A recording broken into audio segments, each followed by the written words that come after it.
전북대학교병원 희귀질환센터와 함께하는 희귀질환 탐구생활. 중증 근무력증. 팔다리에 힘이 빠지고 피로감을 느끼시나요? 그렇다면 중증근 무력증을 의심해봐야 합니다. 중증근 무력증이란 일시적인 근력 약화와 복시, 안검하수를 특징으로 하는 가장 대표적인 신경근육 접합 질환입니다. 간단히 말하자면 신경신호가 전달되지 못해 근육의 운동이 제대로 안 되는 상황이 반복되며 근력이 약해지게 되는 것입니다. 중증근 무력증은 안구형과 전신형으로 나뉩니다. 안구형은 눈 바깥 근육이나 눈꺼풀에서 증상이 시작되는데 눈꺼풀이 처지는 안검하수 증상, 사물이 이중으로 보이는 복시 증상, 눈이 감기지 않거나 코를 찡긋하지 못하거나 입을 벌리지 못하거나 돌아가는 안면근육 마비 증상이 있습니다. 전신형은 구음장애, 말더듬증, 연화곤란이 나타나는 연화근 마비 증상, 호흡장애가 나타나는 호흡근 마비 증상, 팔다리와 목이 움직이거나 들고 있기 힘들어지는 사지근 마비 증상이 있습니다. 전신형의 경우 심해지면 호흡마비가 발생하여 기계를 통한 인공호흡이 필요해지기도 합니다. 그런데 이러한 증상은 왜 일어날까요? 정확한 원인은 밝혀지지 않았지만 대부분의 경우 비정상적인 자가면역 반응으로 인해 일어나는 것으로 생각되고 있습니다.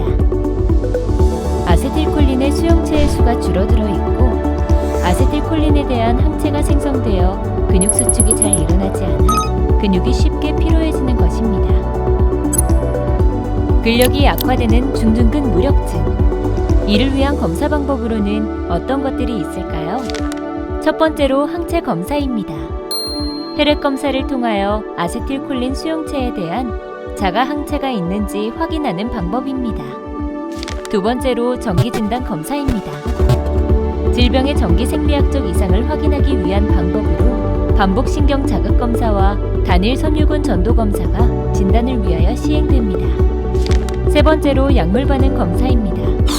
약물을 투여하고 객관적으로 근무력 증상이 호전되는지 관찰하게 됩니다. 이 검사는 매우 민감한 검사로 약 90%의 환자에게서 양성을 보인다고 하므로 진단에 매우 도움이 됩니다. 기타 진단적 검사로는 얼음찜질 검사가 있습니다. 얼음찜질 검사는 얼음을 검사하고자 하는 근육에 대고 근육의 온도를 내리면 증상이 호전되는 것을 관찰하는 검사 방법입니다. 그럼 어떤 치료 방법이 있는지 알아볼까요? 증상이 진단되면 가장 먼저 사용하게 되는 약물이 항콜린 에스터 레이스입니다.